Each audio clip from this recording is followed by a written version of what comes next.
Good morning, dear students. Welcome to chemistry class.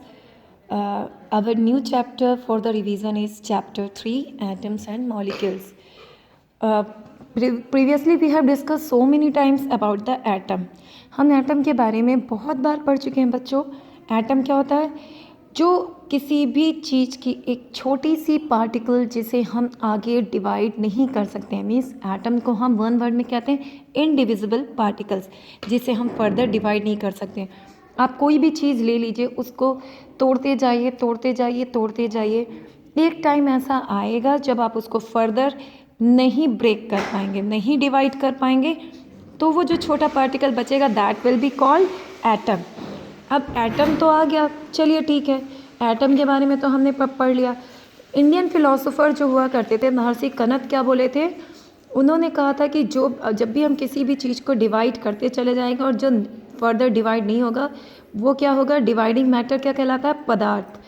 और जिसे हम फर्दर डिवाइड नहीं कर पाएंगे वो हमारा परमाणु है.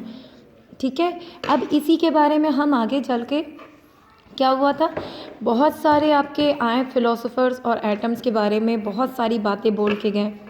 डेमोक्राइटस ने क्या कहा था कि एटम्स का मतलब होता है इनडिविजिबल, मतलब हम उसको डिवाइड नहीं कर सकते.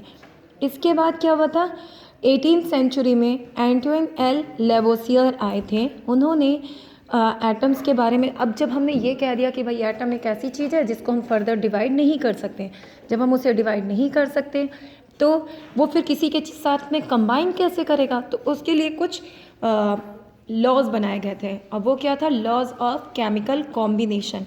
लॉज ऑफ केमिकल कॉम्बिनेशन में क्या कहते हैं कि कोई भी एटम किस तरह से किसी भी चीज़ में कंबाइन करेगा. अब इसमें आता है law of conservation of mass. Law of conservation of मास में हम क्या कहेंगे? हम पढ़ते चले आ रहे हैं कंजर्वेशन ऑफ एनर्जी, और भी दुनिया भर की चीज़ें कंजर्वेशन से रिलेटेड. तो यही होता है कि हम उस चीज़ को ब्रेक नहीं कर सकते. अब हमारे सामने क्या है बच्चों? लॉ ऑफ कंजर्वेशन ऑफ मास. लेकिन इसका मतलब क्या हो गया? कंजर्वेशन ऑफ मास, यानी हमें मास को कंजर्व करके रखना है. तो क्या होगा? एक केमिस्ट्री में रिएक्शन के दौरान क्या होता है? रिएक्टेंट होता है और प्रोडक्ट होता है.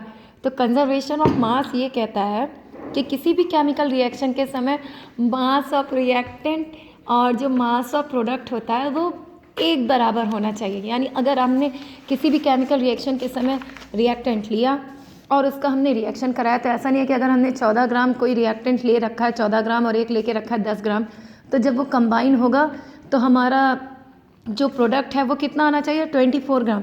ये नहीं हो जाएगा कि हाँ हमारा प्रोडक्ट 20 ग्राम का आ जाए या पता चला कि 30 ग्राम का आ जाए. तो ये कहते हैं हमारा law of conservation of mass. Mass of reactant should be equal to the mass of product. This is all about the conservation of mass.